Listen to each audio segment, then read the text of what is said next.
Welcome to Paranormal Almanac with your host, Kurt Sandvik.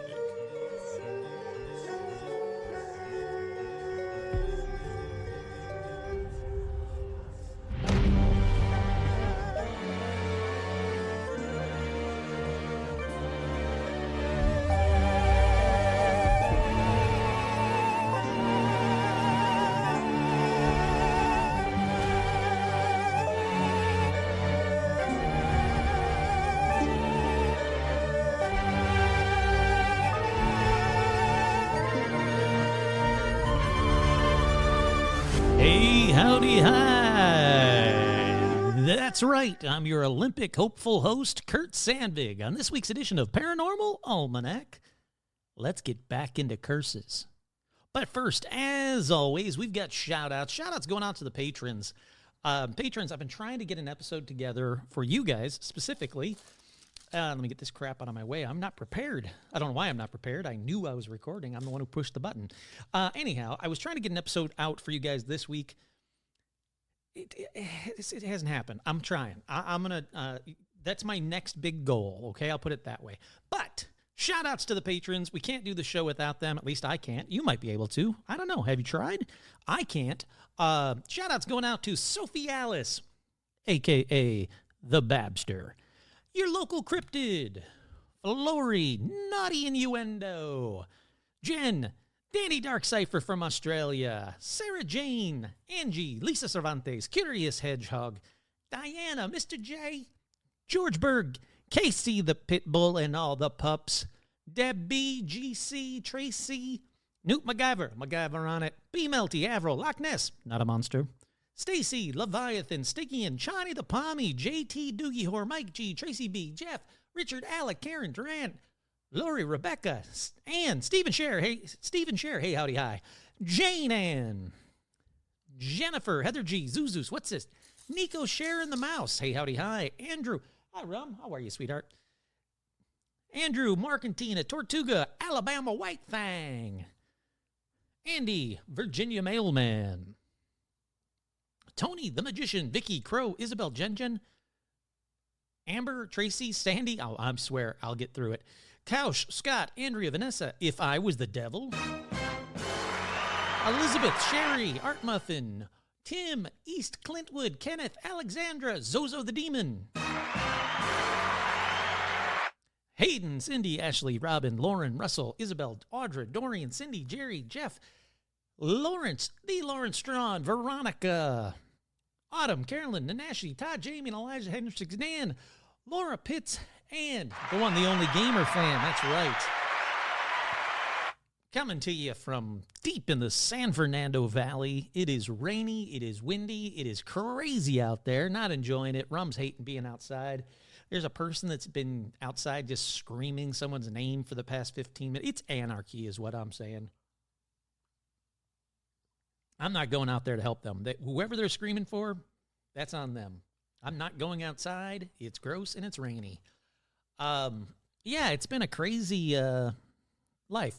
But hey, two special shout outs as always to Joe Teague and to my boy Stitch. So I don't know if you caught it in the intro, but did you guys know that you can just call yourself an Olympic hopeful? There's like no prerequisite or anything. So I'm telling you right now, the second that they do a paranormal podcast host event at the Olympics, I will win gold. And I'm not going to choke like that figure skater guy. Did you guys see that? That guy was like so cocky and then he just choked. Sucks to be him. I hope he feels okay. It's not the end of the world. Come here, Rum. Come on up here. How do you, come up. There you go. Hi, sweetheart. I know it's still rainy and it sucks. I'm sorry. I'm not the one who's making it rainy and sucky. Hey, let's get right into paranormal news because I got a lot to get to and I'm really, really afraid that the electricity will go out. So I don't want to lose this all. So let's get right on into it. Paranormal news.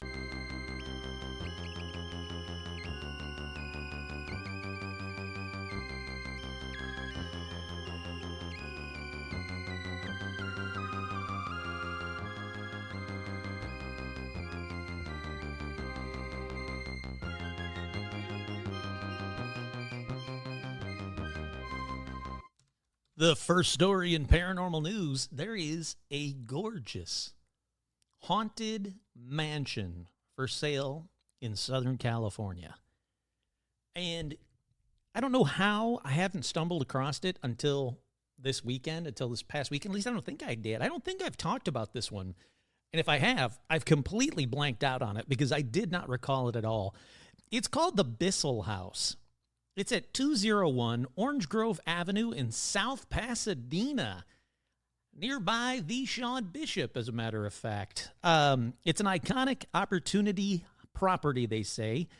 It's called the Bissell House. You know Bissell? You might, not everybody's from America. There are these vacuum cleaners called Bissell vacuum cleaners. Back in the day, you know, they've been around forever. Back in the day, A. Bissell, she lived in this house. She made her money off of vacuum cleaner money. She lived in this house.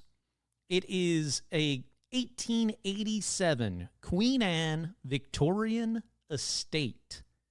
It's got 8 suites, 10 baths, 5,535 square feet. Used to be a bed and breakfast.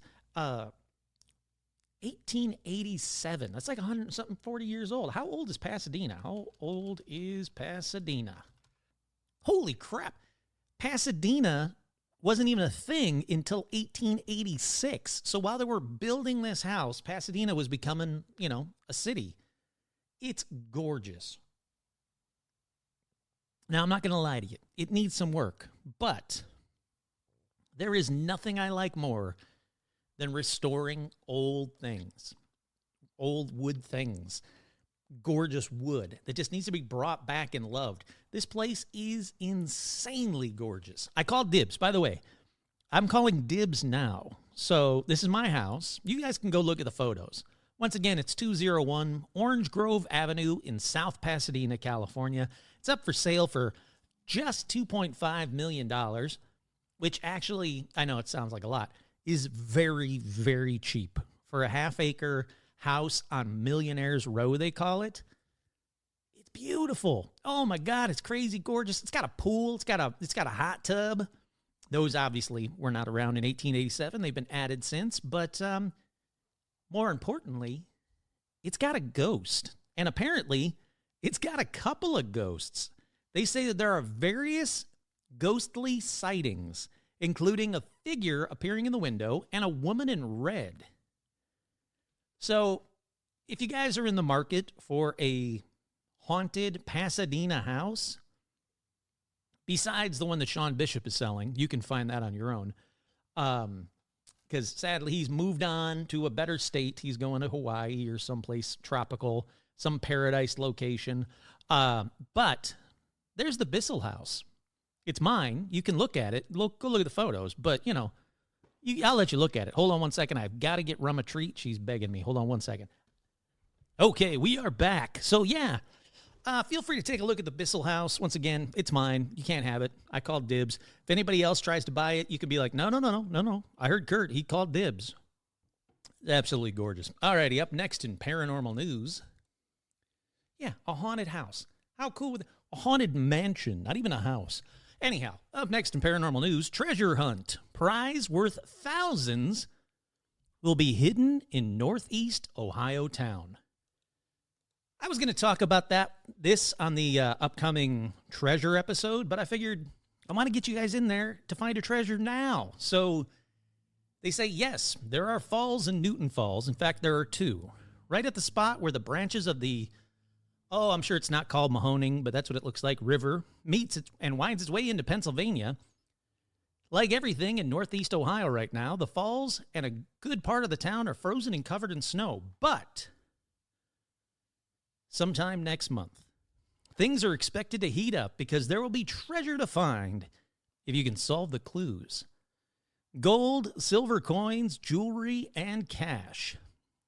Some Chevrolet dealership I can't pronounce, Sarchioni, sure, in Garrettsville, donated a $5,500 gold coin. He said next month they plan on hiding about $10,000 worth of treasure somewhere around the town. He said it may be more by the time they actually hide it in March because more and more businesses want to help raise the jackpot. So why are they doing a treasure hunt? He said, well, We want to get people to Newton Falls. And you know what? It's a damn good idea. We've tried many different things, and it's like nothing sticks. So a treasure hunt is pretty unique. The businesses are all supportive. They're excited. There are several businesses that are on the verge of closing, and we constantly get together to think about how we can attract people here and make the town prosperous. So get yourself over to Newton Falls. While you're there, I don't know, go visit some local stores, buy some stuff, go to the local coffee shop, buy a coffee, buy a muffin, do some, do your best to give them some business. But while you're there, find some treasure, because they said they're going to have a treasure out there. They said nothing's been hidden yet, so don't go digging holes or peeping in windows. The treasure hunt should hopefully start in March when the weather breaks. The clues, he said, will be hard but not impossible to solve, and a new clue will come out each month until the treasure is found. I think it's great. Look, you know how much I love a good treasure hunt. Well, we got a good treasure hunt, so if you're anywhere near Newton Falls, Ohio next month, go find yourself some treasure. Seriously, go find yourself some treasure. All righty, up next in paranormal news, the story that just won't go away. Trump's UFO announcement rumors persist online. What we know. Yeah, I'm not going to read the whole story.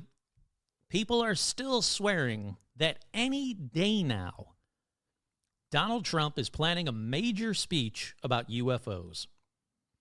Look, it makes sense for a variety of different reasons, besides the fact that, disclosure's coming. He likes to deflect from stuff that's going on in the news. And come on up, Trump. How you doing, sweetheart? And I don't know if you noticed, but there's a lot of stuff going on in the news lately with him. So I don't put it past him is what I'm saying. So we'll see. But these stories are not going away. Everybody keeps reporting that people in the know have read the report that he's about to give, or read the speech he's about to give, or have talked to him or coached him on how to give this speech. So these stories, these rumors, they're not going away. Okay, up next in paranormal news, Vatican trains exorcists as demonic possession claims rise yet again.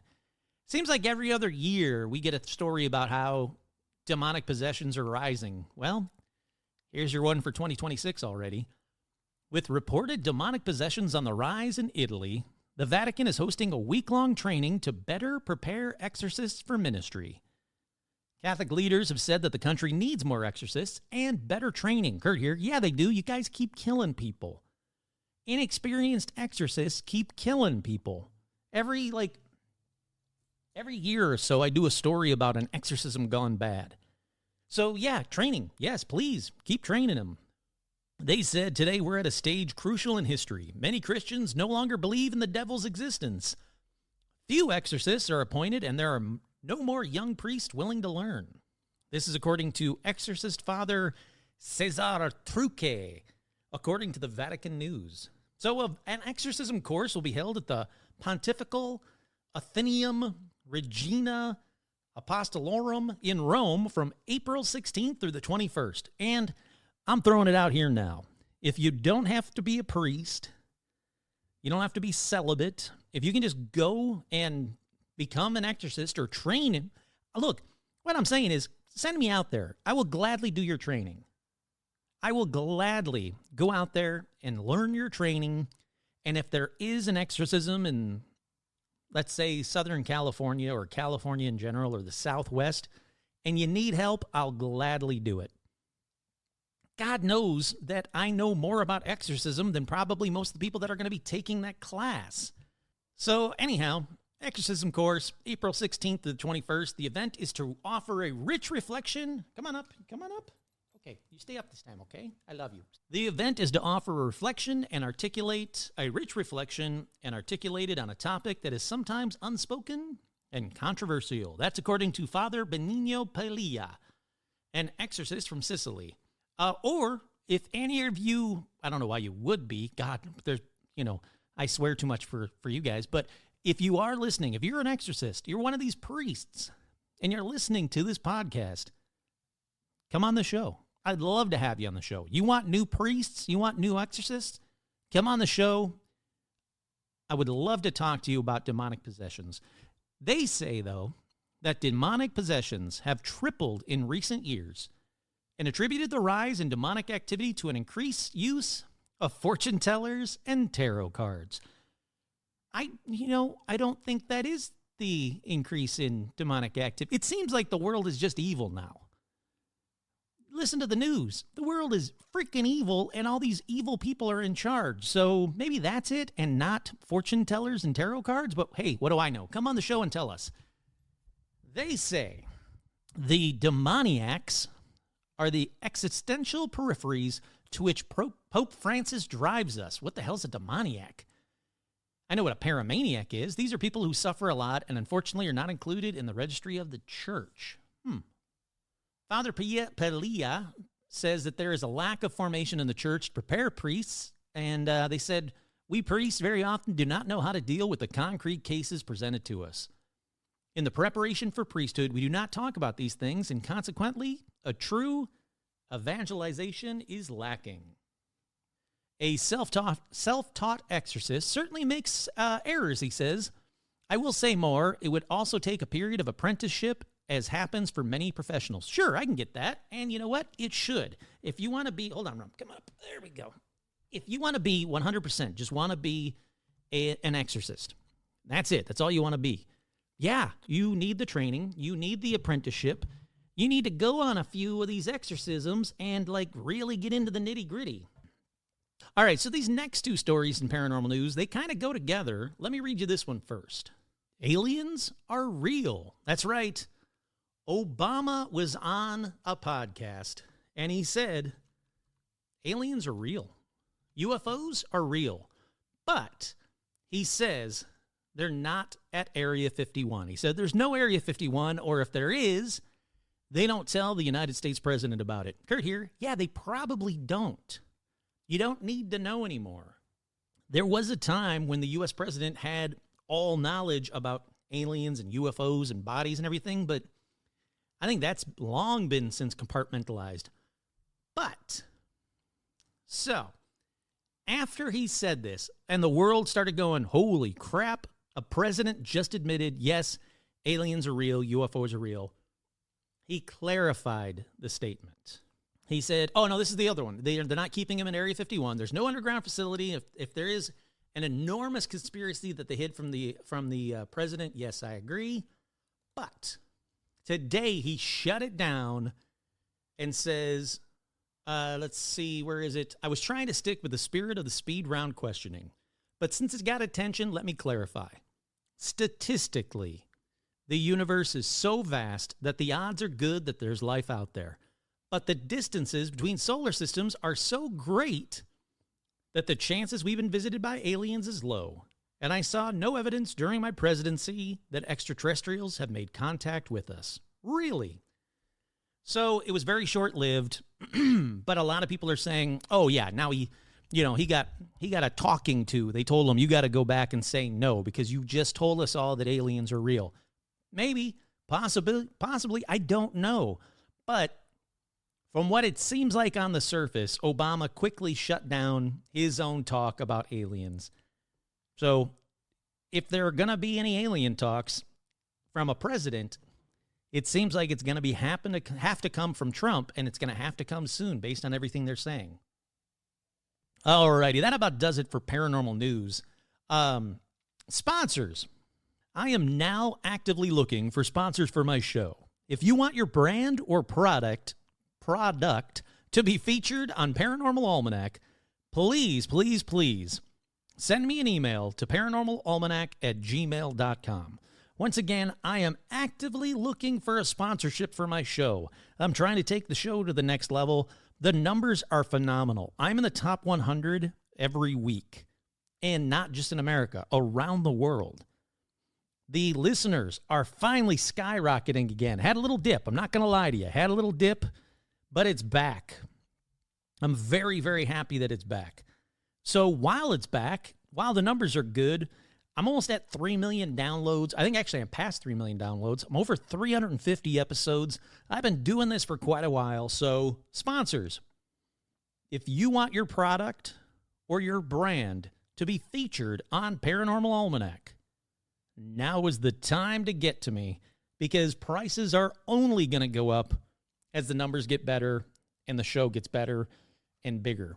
I'm telling you right now, now is the time to get in. This is like the ground floor thing they always talk about. So, hit me up, paranormalalmanac@gmail.com. All right, let's take a quick break. We'll be right back in just a moment.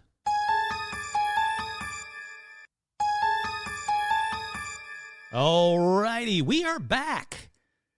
The rains, they are a-coming down, and the curse of this vile apartment continues. So I figured, and that person is still out there screaming. I just heard him a minute ago. I hope you guys can't hear that. I don't think you can. It seems like every time I'm worried about you guys hearing something that's going on just outside the walls of my apartment, you can't hear it, thankfully.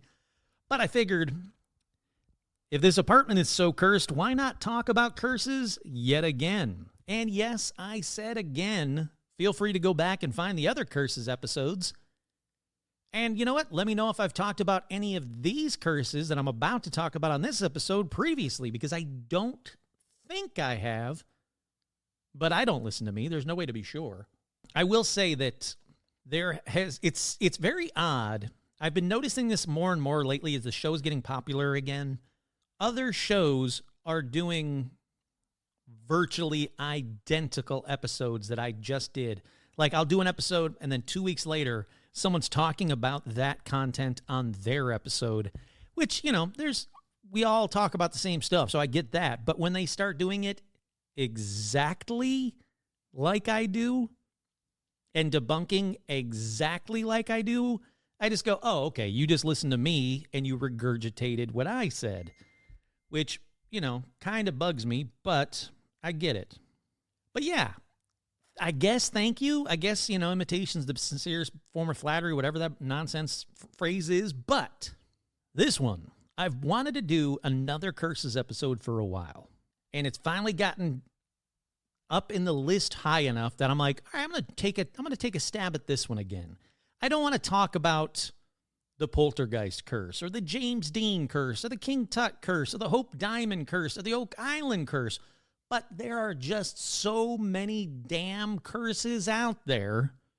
I figured I can do another full episode. And you're not going to be surprised to hear this. There's at least 2 more episodes in here that I haven't gotten to. I'm not going to get to them all tonight. I'm telling you right now. Just a heads up, though, before I get into the curses, I've been deep diving, and I mean really diving deep, into manifestations. So don't be surprised when I do an episode about that sooner or later. If you want to prep for it, I highly recommend Neville Goddard's stuff on YouTube. His name is Neville Goddard. He taught about manifesting back in the day. He died in like the 70s, I think. So they have like an AI kind of voice reading some of his stuff. And then they also add some stuff, which I thought was odd. I was listening to a Neville Goddard today. I should probably save this for the manifestation episode, but I don't care. I was listening to a Neville Goddard one today to kind of get centered and, you know, focus. And he was talking about, you know, the phone that's in your hand, the computer that's in your hand. And I was like, wait, when did this dude die? They didn't have smartphones back in the day. He died in like this. I think he died in the 70s. Hold on, let's find out together. Neville Goddard. When did you die, sir? 1972. Way before all that stuff. So obviously someone's tweaking his content, but it's still really good. And if you have been manifesting a Paranormal Almanac manifestation episode, well, then nice. You're doing it. I'm going to do one. Doing one soon. I've been also listening to frequencies. I've been doing all kinds of fun stuff to try and get back into remote viewing. Because for a hot minute there, I was really doing remote viewing, but I just didn't have time to keep it up or to give it the time it needed, to get better at it. And it really was, I wasn't half-assing it. I just didn't have the time to devote to it. So I'd like to get back into that. And yes, my voice is a little bit crackly tonight. I apologize. I'm not sure why. I'm not sure if it's a temperature change or what, but yeah, I've got a little bit of a frog in my throat, so I apologize. But anyhow, we're here to talk tonight about curses. And this first one, I just chose at random. So it turns out that good old King Tut wasn't the only one that cursed his tomb. For this one, we go all the way back to June 20th, 1941, when Soviet anthropologists opened the tomb of Timur, also known as Tamerlane. That's right, Timur and Tamerlane. And you might be thinking, Kurt, I don't know of any Egyptian king called Timur or Tamerlane. And, well, you're right, because he's not Egyptian. Who is he then, Kurt? Well, let me tell you. Timur was a Turco-Mongol conqueror, the first ruler of the Timurid dynasty, and the founder of the Timurid Empire. You know, I'm probably saying that wrong. Let's find out how to say that together so everybody doesn't start. Just stop yelling. I'll find out how to say it. Give me a second. Timurid. Really? Timurid. Really? Timurid? No, I can't be. Hold on. Let's play it together. Timurid. What? Timurid. Timurid. Timurid. Timurid. Apparently, I've got to say it like I'm that Kennedy that does coke off toilet seats. The Timurid Empire. Alrighty, so he is a Mongol conqueror. He was a bad flippin' dude. He ruled over modern-day Afghanistan, Iran, Central Asia. This dude was undefeated in battle and is widely regarded as one of the greatest military leaders and tacticians in history, and one of the most brutal and deadly. Genghis who? That's right, this dude was bad news. He referred to himself as the Sword of Islam. Let's see, killed and conquered, blah, blah, blah. Estimated that his conquest in the late 14th and early 15th century resulted in the deaths of over 17 million people. That is 5% of the world's population at that time. I'm telling you, he was a bad dude, not a good guy. His saying was surrender is forbidden. So, yeah, again, bad guy. He was a dick. Okay, so he died.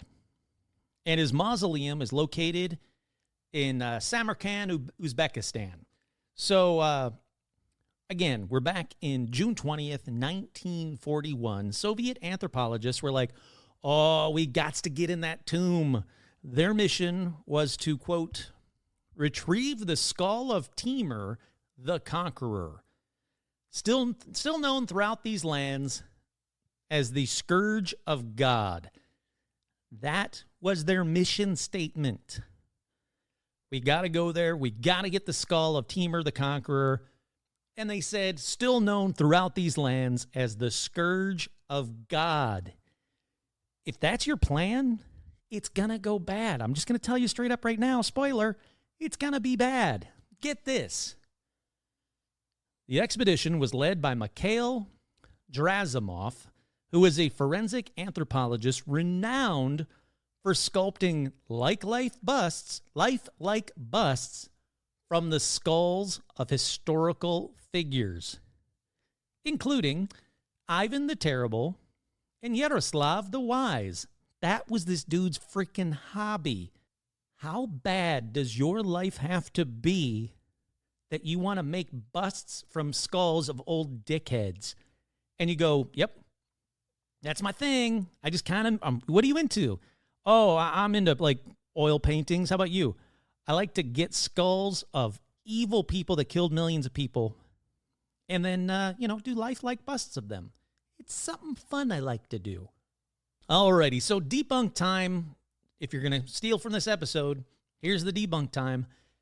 Every site says they opened up part of the crypt and they see this inscription: whoever opens my tomb shall unleash an invader more terrible than I.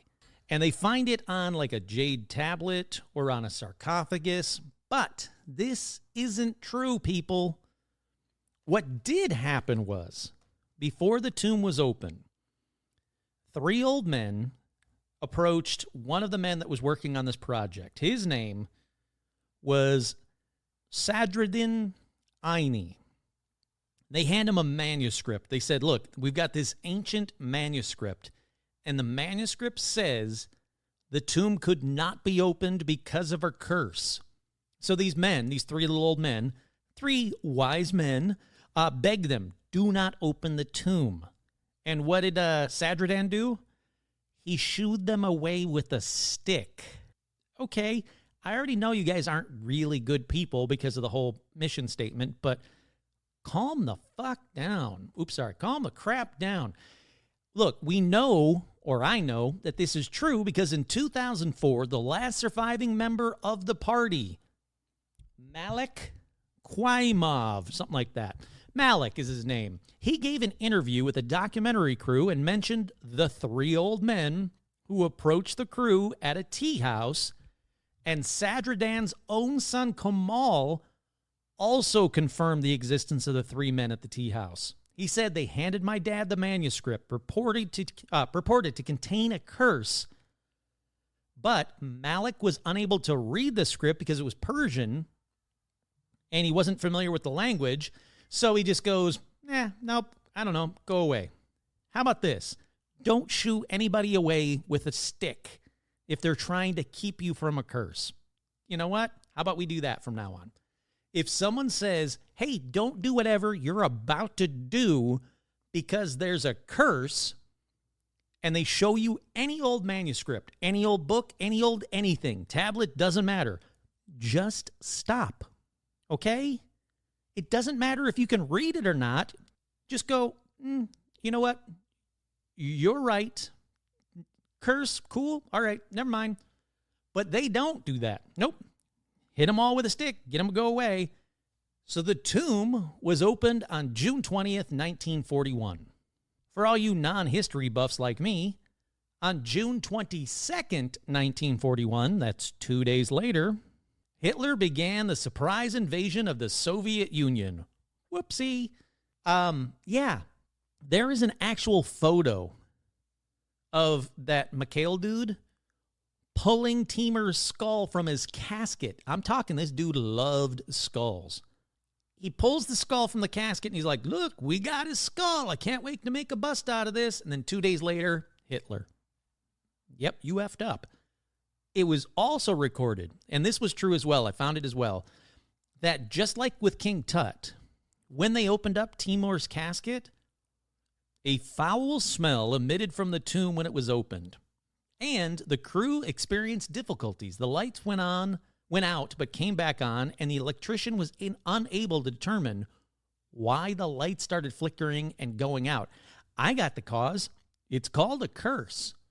You opened up a cursed tomb. You were told not to. That's what you get. But yeah, just before dawn on June 22nd, less than 2 days later, Adolf Hitler broke his non-aggression pact with Stalin and launched Operation Barbarossa. More than 4 million Nazi and Axis soldiers stormed into the Soviet Union.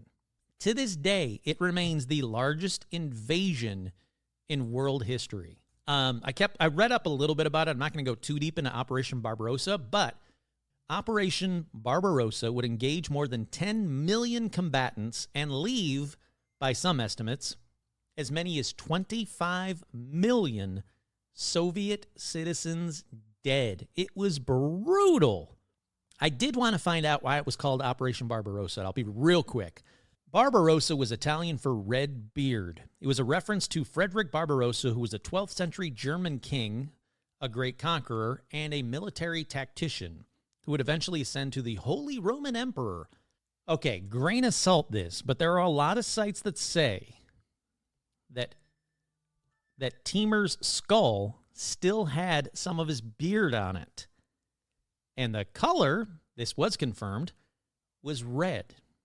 He had a red beard, which is really odd for someone from Islam, from an Islamic dude from Uzbekistan or wherever the hell he was from. I forget already. So the expedition to get his skull was a success. The remains of him were sent to Moscow. And like I said, 2 days later, Hitler. And that's when word of the curse reached Stalin, who immediately ordered a special transport aircraft be provided to return Timur to his to return Timur's skull to his tomb in Samarkand. In November of 1942, Timur was reburied with Islamic rites. 5 weeks later, look, it's not a few days later like a lot of stories say, but 5 weeks later, the Soviet army experienced its first major victory by winning the Battle of Stalingrad, which turned the tide of the war. It was credited to lifting the curse. Some sites say that special transport plane with the skull on board made a detour to fly over Stalingrad. And, I'm sure, old skull happy Mikhail was on board. I'm sure he held it up to look out the window. But from June to November, to get this skull back to where it needed to be, and they did a full Islamic rites reburial, which was pretty much unheard of at the time, especially for Stalin. But yeah, look, you want to avoid curses? Again, don't open tombs. I'm telling you right now, I'm putting a curse on my urn that whoever tries to make me like make hot cocoa with my ashes and drink it, or just try to open it up and be like, look at Kurt, you will be forced to mispronounce names and places for eternity. That's my curse. You all been warned. And if somebody else tries to open up my urn for some reason, I don't care how old you are, I need you to go there, and I need you to be like, look, I didn't write it down. I'll write it down for you real quick. Kurt said, don't try to make hot cocoa with my ashes. And if you do, you'll have to mispronounce names and places for eternity. I don't care if they hit you with a stick. I will curse them. I will curse them. Okay, first curse out of the way. My phone's been ringing off the hook. Sorry, everybody. I'm not answering right now. I'm not answering texts. I need to make sure, though, that the first one was a curse. So here's my plan. I need a paramaniac to open Timur's tomb again. And, let's just play with the skull a little bit. See what happens. Maybe put like a paranormal almanac hat on the skull. Take some photos. It'd be good press for that. I'm looking for a sponsor. Desecrate a grave or two just to see if the curse is real. So if anybody's got an extra time and they want to find out if a tomb curse is real, go there, figure it out. You can Google it. If you Google Timur and his skull, they'll pretty much tell you exactly where to go. Yeah, I'm sure you can Yelp review it. All righty. Next curse in 3, 2, 1. I figured that was a very historical curse. I want to talk about a newer curse. And I don't mean from this week or this year, but newer than the World War II, all right? I wanted to talk about the Colonel Sanders curse. This comes to us from 1985. Let me start by saying, I don't really care about sports curses, but this one is too good to pass up. Okay, we're going back to 1985. To Colonel Sanders. When you think of Colonel Sanders, I'm sure the first place you think of is Japan. And what do you know? This one comes from Japan. Because in Japan in 1985, there was a baseball team. They're still around. They're called the Hanshin Tigers. And fans blame the ghost of Colonel Sanders for the Hanshin Tigers' misfortunes. Why? Well, because a Colonel Sanders statue was thrown into a river in 1985. Okay, let's start there. Let's back up. Why are they throwing Colonel Sanders statues in a river in Japan in 1985? All right, picture yourself. You're back in 1985. Oh, what's the top song? Hold on one second. Top song of 1985. Top song of 1985. Something by Prince, I'm guessing. No, Careless Whisper by Wham. All righty. So you're in Japan. You're listening to Wham. You're eating chicken, I'm assuming, because why else would there be a Colonel Sanders there? The Hanshin Tigers face the Seibu Lions. And surprise, they got their first victory in the Japan series. So people start freaking out. Now, this was largely due to the efforts of their star slugger, American Randy Bass. Wasn't that the name of the fish that used to sing on the walls? Randy Bass? Anyhow, this Randy Bass, I'm assuming, was not that fish that was on a wall that sang to you. So huge crowds start gathering to celebrate, and then they get a little rowdy. They gathered at Ebisu Bridge in Osaka on October 16th. 3 weeks before the Japan series is going to happen. Now, supporters would yell the player's name, and then with every name, a fan that resembled that member of the team would then leap into the canal. And everybody's like, woo, party. Well, I can't think of anybody's name, so I'm going to say Buzz Lee. And they'd be like, oh, I look like Buzz Lee. And that dude would jump in the canal. Everybody like, yeah, that dude did kind of look like Buzz Lee, and he just jumped in the canal. This is amazing. Well, they get to Randy Bass, and they all start looking around, and they went, uh-oh, there's no Caucasians in the crowd. So one of the people in the crowd goes, I know, and they grab the nearest Colonel Sanders statue and, chuck him in the canal. Thus began the curse of Colonel Sanders. So, yeah, they lose that series. Then they appeared in the Japan series 3 more times and lost. And fans started connecting these oh-so-obvious dots and figured out that a long-dead fake colonel from Kentucky must be cursing them because fans threw his statue into a river. And fans believed the team would never win another Japan series until the statue was recovered from the canal. Apparently, one of the 11 secret herbs and spices is voodoo because they really believed this. And I mean wholeheartedly believed this. And I know, again, sports curses and superstitions are way high with people, but these people lost their damn minds and were like, we gotta find this Colonel Sanders statue. I don't know why we threw it in the water. So they start searching the canal, and the colonel was found finally in the river on March 10th, 2009. Remember, this started in 1985. So divers recovered the statue, and at first they thought it was only a large barrel. Then they thought, oh, it's not a large barrel, but a human corpse. Then there were like, all these Hanshin fans were on the scene and were like, no, that's the upper body of the Colonel Sanders statue. So they pulled the Colonel Sanders statue out. Then the right hand and lower body were found the next day, but the statue was still missing its glasses and its left hand. And someone said it, and then they all believed it. The only way the curse could be lifted was by returning his long-lost glasses and his left hand. Sure, why not? So, the statue was later recovered with replacement glasses and hand, and it was returned to KFC Japan. The KFC restaurant that the statue originally belonged to no longer existed. A cardboard cutout of the statue was placed in the branch near Koshin Stadium, or Koshine Stadium, I don't know how to pronounce it, during the 2023 playoffs. And what do you know? They won. That's right.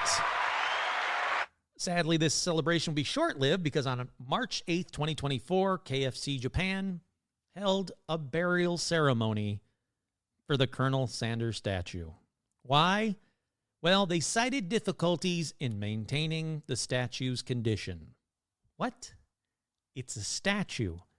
Paint it and repair it. Little fiberglass, little Bondo, you're pretty much done. But no, they had to bury the freaking thing.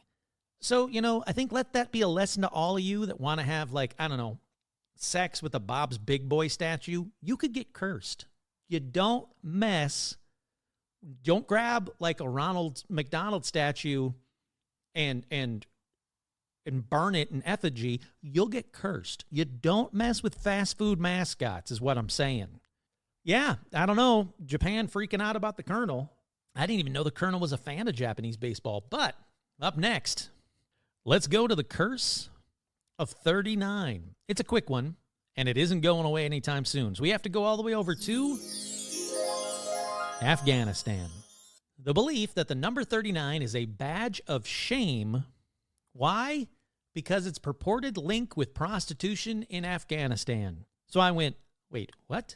Okay, let me deep dive this one for a second. And I had to start looking into prostitution in Afghanistan, which really messes with your algorithms. Ads start getting weird real quick. But people have reported that the belief that the number 39 is enough that you can get mocked for having a phone number with the number 39 in it, or the vehicle registration plate that includes the number, is a curse, and cars are proving hard or impossible to sell if they have a vehicle registration plate that includes the number 39. In a row? All right, so why 39? Well, the short answer is no one knows. I deep dove the crap out of this, and nobody knows. Here's the long answer, though. The origin of the superstition is unclear. It's been widely claimed to have been associated with a pimp who allegedly lived in the western city of Herat and who was nicknamed 39 after the registration plate of his expensive car and the number of his apartment both had 39 in them.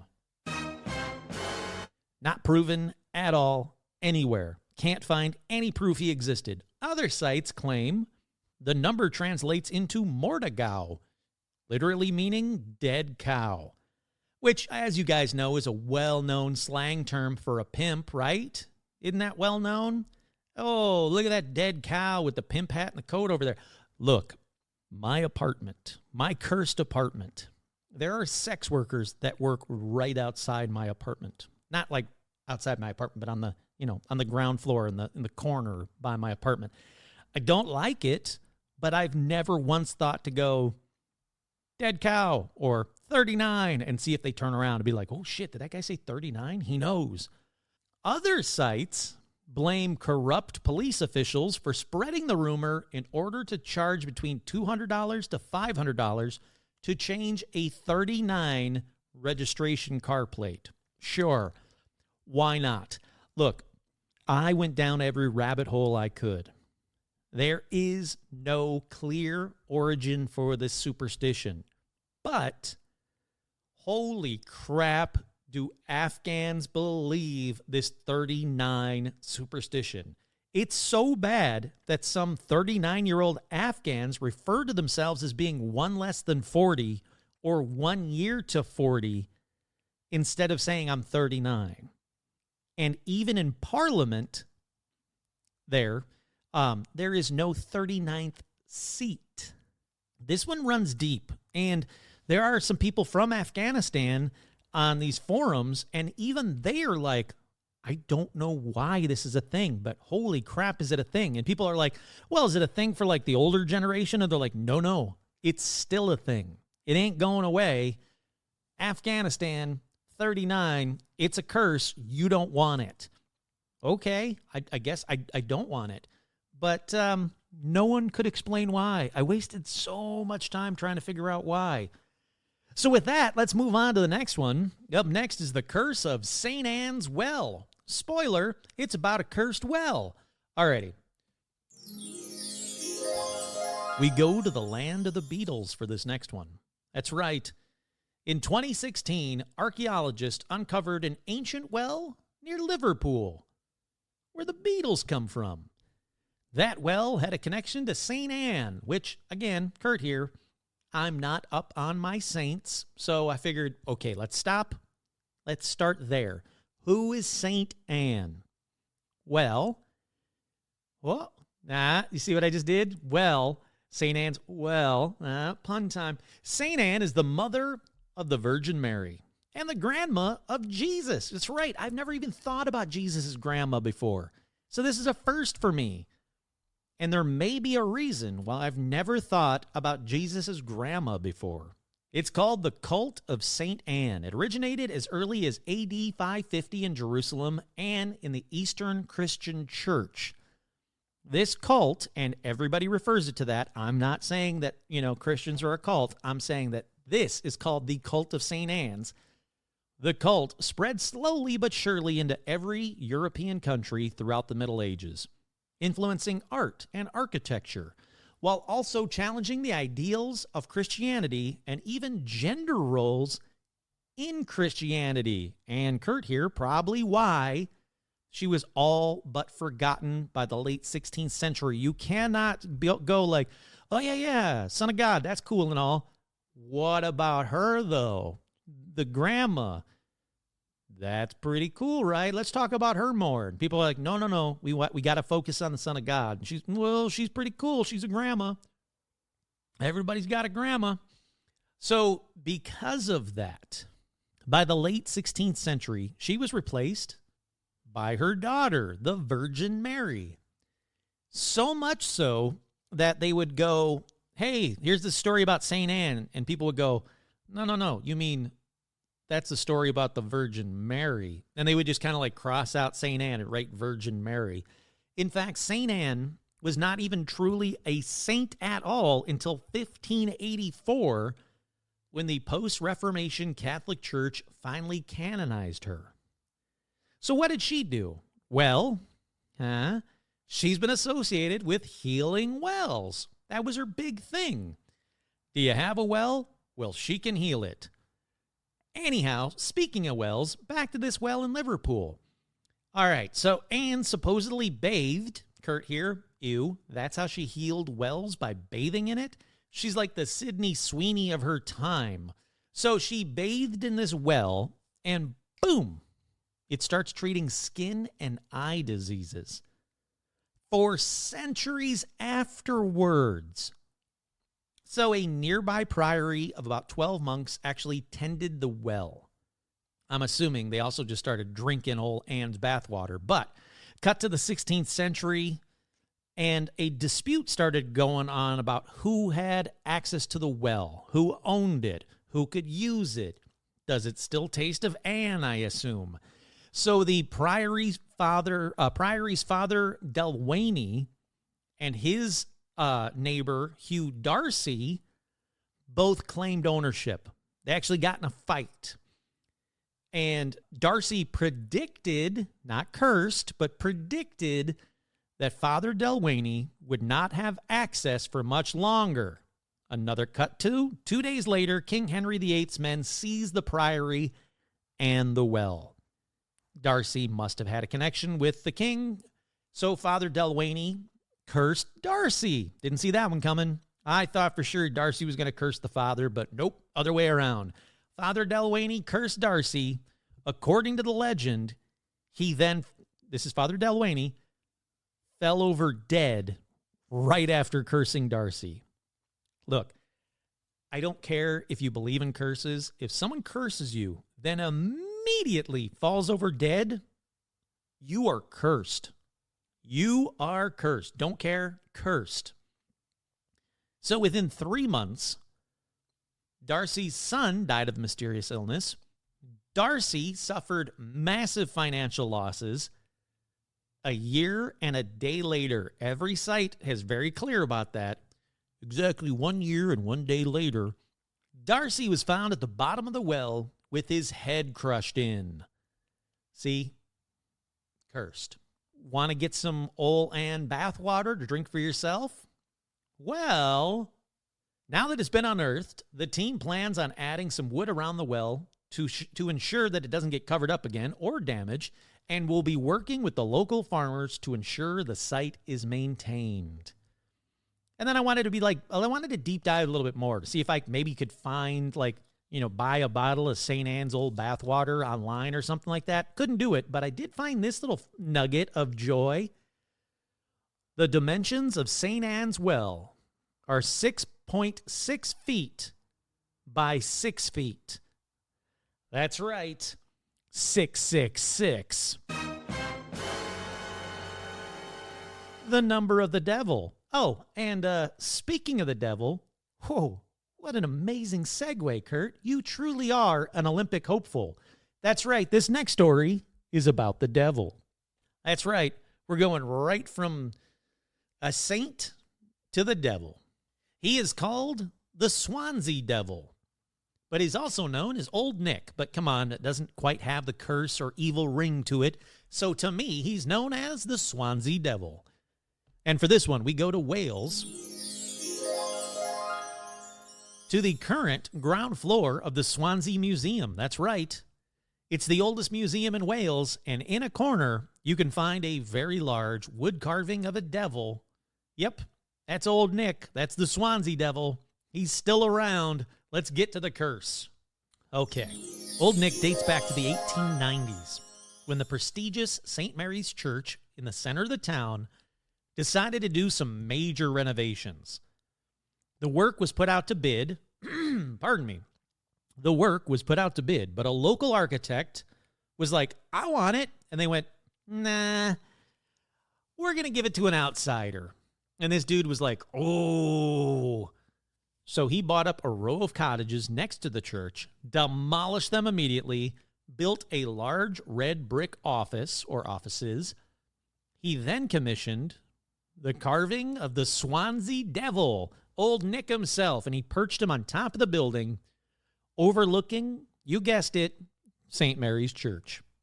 I'm talking just pointed right at it. And that's when the curse kicked in.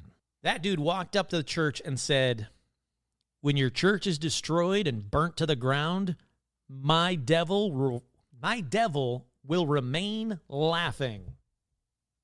Nope. There we go. Cut to years later. Cut to years later during World War II. A German blitz left most of Swansea, including St. Mary's, destroyed and burnt to the ground. But you guessed it. The building with Old Nick on top was undamaged and actually remained standing until 1962. Then, as part of Wales' post-war restoration, St. Mary's was rebuilt again, following that same outsider's designs. And the building with Old Nick, well, sadly, it was leveled. And Old Nick went missing. That is until the 1980s when he was discovered rotting in a Gloucester garage. I know it's not Gloucestershire. I think it's just Gloucester, even though there's a Gloucester and a shear in there. In a garage, doesn't matter. He was rotting, but the town's like, we got to get Old Nick back. So they get him back to Swansea, and there was even a public campaign for the Swansea Devil to take up his old place overlooking St. Mary's Church. But instead of offices, it was now a shopping plaza. And they went, yeah, you know what? What the hell? Throw him up there. And he was up there watching the new St. Mary's until 2019 when he was moved to his current location at the Swansea Museum. And you can go and visit him. Tell him Kurt says hi. He'll know what it means. It's a crazy-looking devil. I got to admit, this thing is cool-looking. There's a bunch of people online that got Swansea Devil tattoos. Like, it's cool-looking. Good on that guy for cursing St. Mary's. Look, you could have gone with the local. You didn't have to be a dick and go with some outsider. So that curse is, that's valid. All righty, for this next one. It's the curse of the chained oak, and we go to Staffordshire near Alton Towers. Back to the 1820-ish, 21-ish. It's hard to find out, but it's around 1820, 1821-ish. Maybe 1840? I don't know. Look, it's between 1800 and 2025. No, it's between 1820 and 1840. It's really muddy. I went deep diving into this one. Basically, let me just tell you the curse. When the 15th or 16th Earl of Shrewsbury was riding in his little carriage thingy, some old woman came out in front of him, an old beggar, and she pleads for some money for food. And he's like, no, I'm the 15th blah, blah, blah of whateversville. And she's like, oh, yeah? Well, you see that oak tree right there? And he says, yeah. Then she says, okay, well, for every branch that falls from the tree, a member of your family will die. And then, depending on where you get your information, the wind breaks off a branch. And he's like, ha-ha, I'm still here. You suck at curses. Oh, by the way, this is historically accurate dialogue. I am going deep dove. This is historically accurate. And he's like, ha-ha, you suck at curses, old woman. Be gone with you. And he goes home to Alton Towers. See, I know where he lives. He laughs it off, but that very night, one of the Earl's relatives died suddenly, quote, under mysterious circumstances. And he's like, damn it. That old woman, she really cursed me because of that tree. So he goes back to the area, and Kurt here, I'm just going to guess, he's like, crap, which tree was it? Because there's got to be a lot of trees back then. But he figures it out, and he's like, aha, I know what I'll do. And he ordered that the branches of the oak tree should be chained up to prevent more from falling. Now, look, I know this will surprise some of you, but I am not a 15th or 16th Earl of Shrewsbury, nor am I an arborist, but I don't understand how heavy chains stop trees' branches from breaking or falling. And you know, the guys that put the chains up there, they must have broke like a lot of branches. So the old Snosberries, or whatever his family's name was, they must have been just like dropping like flies that day. Okay, so I wanted to find out, well, how many of them died? And then I found this out. It's really hard to determine which Snosberry he was. Was it the 15th or the 16th Earl? If it was the 15th Earl, yeah, a lot of people died of dumb diseases. If it was the 16th Earl, they know that he had 2 daughters. The youngest, Lady Gwendolyn Catherine Talbot, died in 1840 at age 22. She died of scarlet fever in Rome. 3 of Gwendolyn's children died of measles shortly after their mother. So if it was him, then yeah, he had like 4 quick family deaths.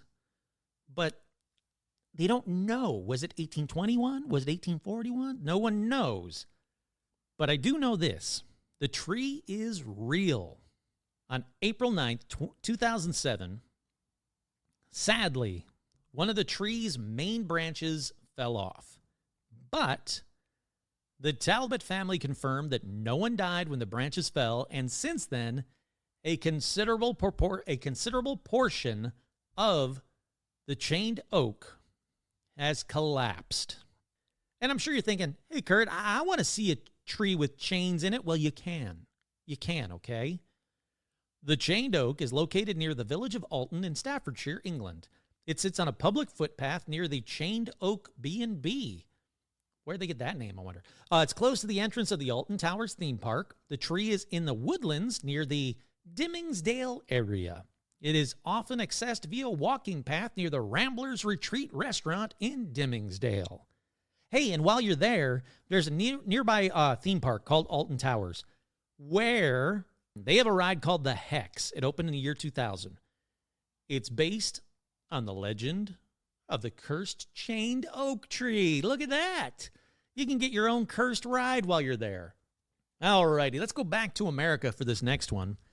Up next is the cursed memorial of Colonel Buck. We go to Bucksport, Maine, and this curse is about the founder of Bucksport, good old Colonel Jonathan Buck. Hey, look, another Colonel curse in one episode. That's 2 Colonel curses in one episode. Let's find out what happens. So, Colonel Jonathan Buck had a witch executed, or more accurately, a plain old woman executed. But before she died at the bad end of a hangman's noose, she cursed Colonel Buck to always bear the mark of that deed. Ooh. So, what is the mark of a colonel who had you hanged for being a witch? Well, apparently it's a water stain on your memorial in the shape of a pointed woman's stocking that appears on a monument honoring him 75 years after his death. The monument wasn't even there until 75 years later. Why? I don't know. Is any of it true? Okay. Depending where you get your info. Some sites say instead of hanging her, he has her burned, and her leg falls off and rolls out of the fire down to Buck's feet. So that's why the curse looks like a woman's stocking being like hung over like a fireplace kind of a thing.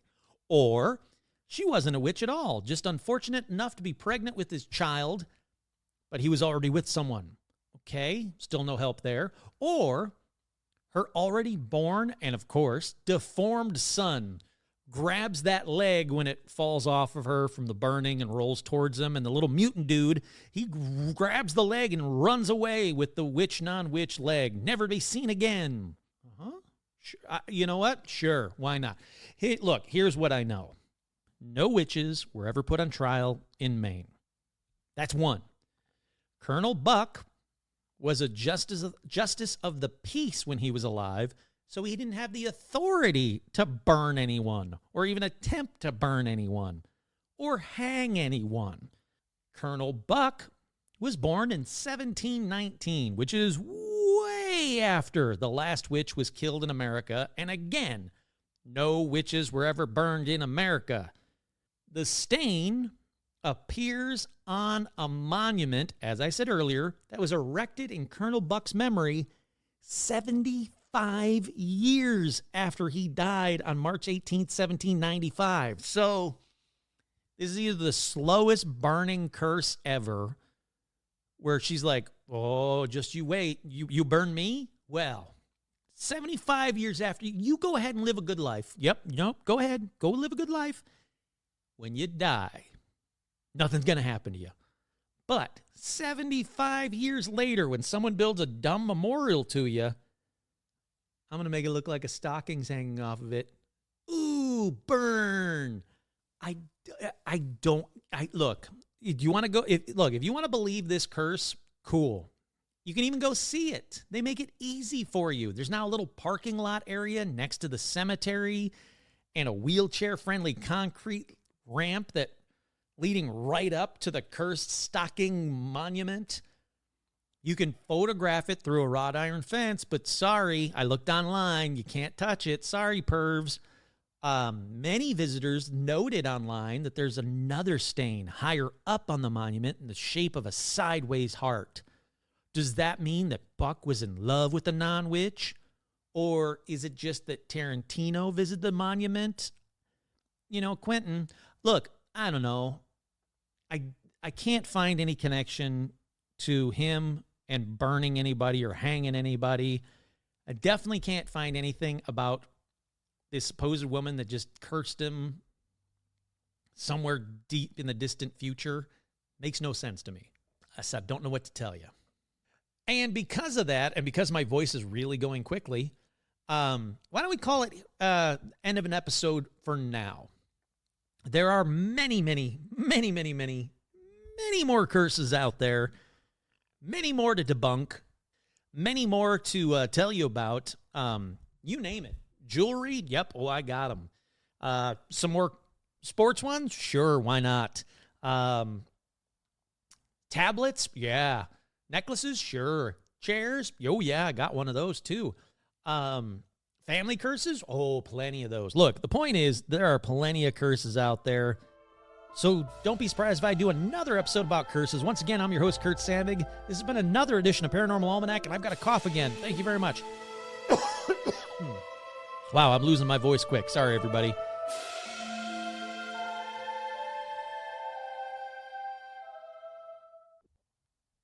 See, I got her that, sir.